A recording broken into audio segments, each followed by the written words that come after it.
Dette er helt unike sleder. Det finnes ikke noe lignende i hele verden. Og det er noe av det flotteste av treskur, altså treutskjæringer vi har fra vikingtiden. Det er veldig, veldig flotte objekter. Da er vi i slederommet. Dette er sikringsrommet til praktsledene fra Osebergfunnet. Her er de mest skjøre gjenstandene vi har på Vikingtidsmuseet.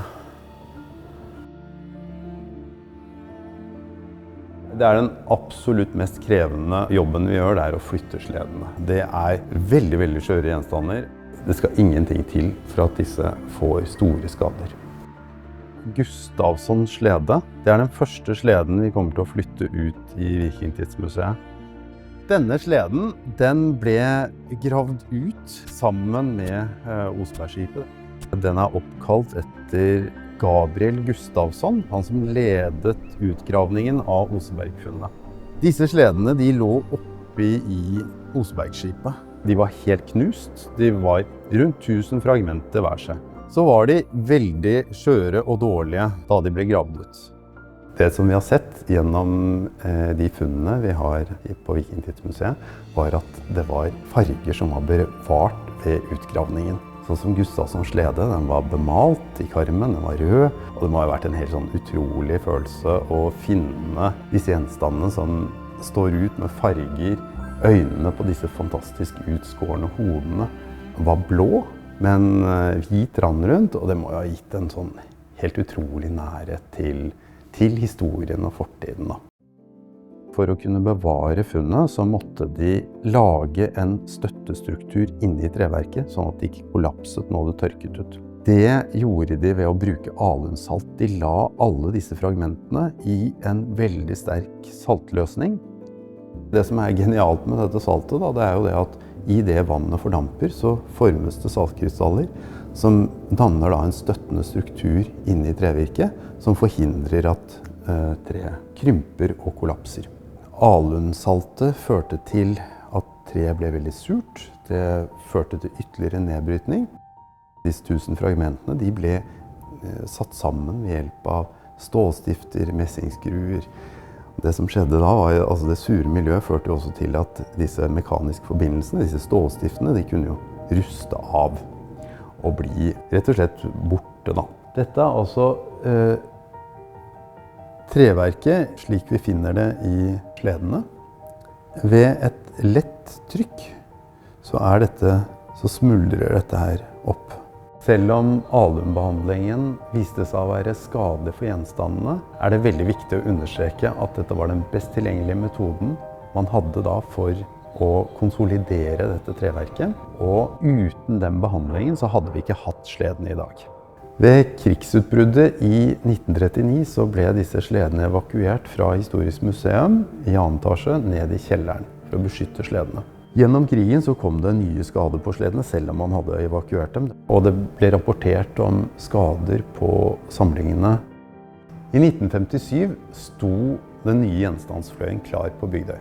For å forsterke sledene forut for flytt i 1957, så ble sledene lakkert med en epoksilakk. Dette ga sledene det de vurderte da som nødvendig styrken for å kunne gjennomføre flyttet.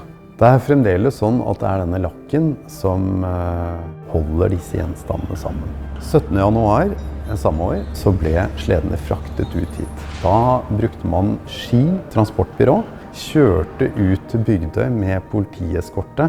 Da de ankom her, så ble de båret ut, oppbevart i vestibylen her en liten periode, før de ble løftet inn i de nye monterne de fikk.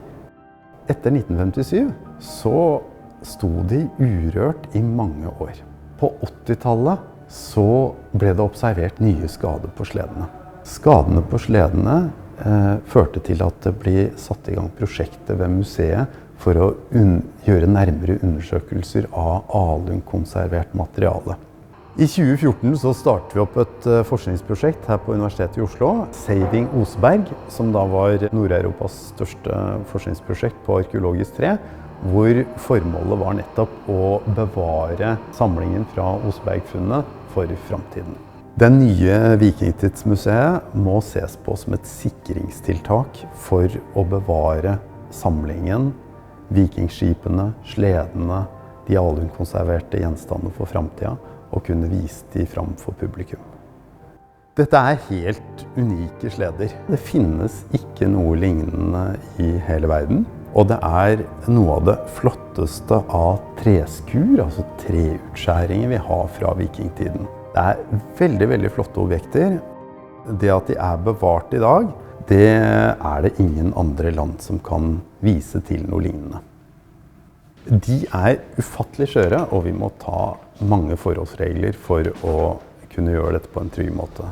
Det er mye vanskeligere enn å flytte vikingskipene. Skal vi se, nå skal vi inn i Osebergsalen. Vi skal jo nå flytte sledene rett gjennom der Osebergskipet sto. Nå står vi foran sledelagringsrommet. Nå har vi åpnet veggen, klare til flytt. Og nå skal vi kjøre da ut her sånn, gjennom gamlebygget, på disse understøpte stålbanene, med da denne slederiggen som står og venter her sånn, klar til flyttet.